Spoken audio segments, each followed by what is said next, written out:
네, 미국 행정부는 평양에서 열리고 있는 3차 남북 정상회담에 대해 신중한 모습을 보이고 있습니다. 국무부는 이번 회담을 통해 비핵화 검증에 의미 있는 진전이 있기를 기대한다고 밝혔는데요. 네, 워싱턴 연결합니다. 윤석희 특파원.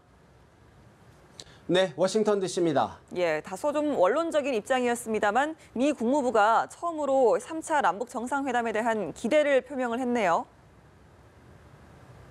네, 그렇습니다. 헤더 나워트 국무부 대변인은 이곳 현지 시간으로 18일 북한의 비핵화를 향한 의미 있고 검증 가능한 조치들을 보기 희망한다고 밝혔습니다. 나워트 대변인은 이날 정례 브리핑에서 남북 정상회담에 대한 전망을 묻는 기자들의 질문에 현재 회담이 진행 중이며 앞질러 가지 않겠다고 전제하면서 이같이 말했습니다. 남북 정상 간 추가 회담이 예정돼 있는 만큼 아직은 신중히 지켜보며 대응하겠다는 뜻으로 해석됩니다. 미국 내 주요 언론들도 문재인 대통령의 평양 방문과 김정은 국무위원장과의 정상회담 소식을 주요 뉴스로 전하고 있지만 지난 4월 판문점에서 열렸던 첫 남북 정상회담 당시에 비해서는 차분한 모습을 보이고 있습니다. 싱가포르 북미 정상회담 이후 북한과의 비핵화 협상이 수개월째 진척 없이 맴돌면서 기대치가 많이 떨어졌고 회의적인 전망도 적지 않기 때문입니다. 국무부는 아울러 유엔 총회 기간인 오는 27일 유엔 안전보장이사회 장관급 회의를 소집해 북한의 비핵화 문제를 논의하기로 했다고 밝혔습니다. 최근 러시아가 유엔 대북제재위원회 전문가 패널에 압력을 넣어 보고서를 수정하는 등 대북 제재가 느슨해지는 분위기에 제동을 걸고 북한의 비핵화를 압박하겠다는 뜻으로 해석됩니다.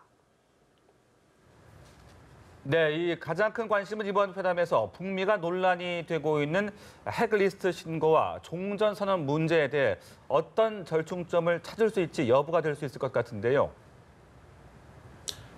네, 그렇습니다. 미국 행정부는 3차 남북 정상회담 결과가 2차 북미 정상회담으로 이어질 수 있다는 기대감도 있지만 국제적 대북 제재 이완으로 이어질 가능성에도 우려와 경계의 시선을 보내고 있습니다.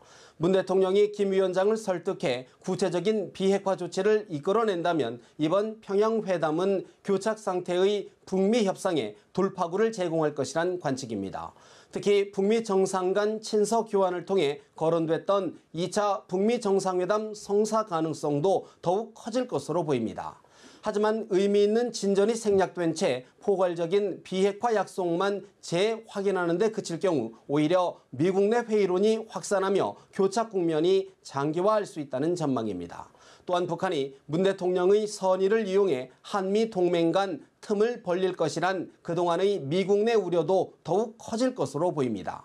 대표적 대북 강경파 인사이자 트럼프 대통령과 가까운 공화당 린지 그레이엄 상원의원은 남북 정상회담이 미국의 대북 압박 노력을 약화할 수 있다며 한국은 북한에 놀아나서는 안 된다고 주장했습니다.